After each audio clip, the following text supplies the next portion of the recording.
Alright, so I've seen a bunch of confusion as to how the transmission in this 8X operates. So this transmission is called a Baker Hill 5000, and it's kind of weird.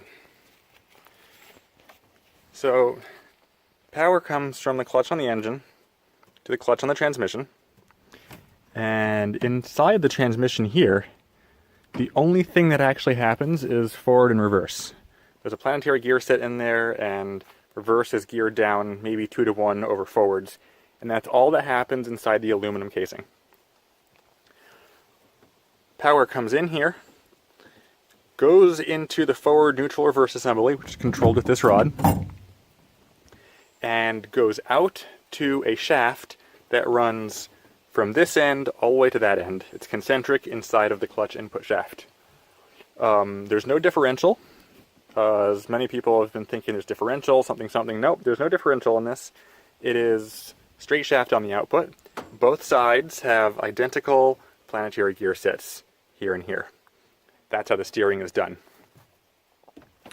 These two discs are brake rotors, and underneath, can't really see it down in there, but these control rods control a brake caliper. And those brake calipers either pinch on the outside disc or the inside disc.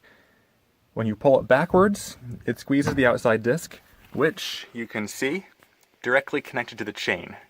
So pulling back breaks that side and makes you turn in that direction, assuming you're applying power. Braking the inside disc is a little bit different. When you push the stick forward, it releases the outside disc and breaks the inside disc from spinning. This works kind of like an automatic transmission, brake band setup, or clutch setup.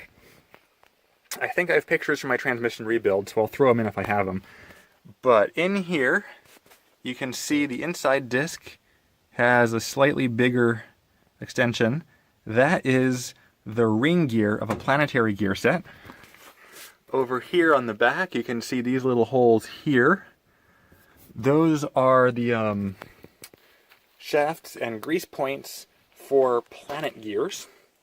And on the inside, driven by that inner concentric shaft we talked about earlier, is driven the sun gear. So when you break the ring gear, it transfers... Well, when you break the ring gear, the sun gear on the inside is still spinning, which forces the planet gears to spin and turn the outside disc, which in turn moves the chains and moves the vehicle. So that's how that transmission works.